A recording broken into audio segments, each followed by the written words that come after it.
Всем привет, мои дорогие подписчики! Сегодня я сделал камин. Сейчас я вам покажу через отсчет 3, 2, 1. Бам! Вот он, мои дорогие подписчики. Сделал его сам.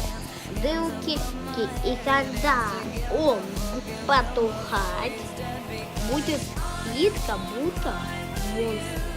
Призрак улетает из колонки. Круто я бы думал, да? Если да, ставьте лайки. И всем бай!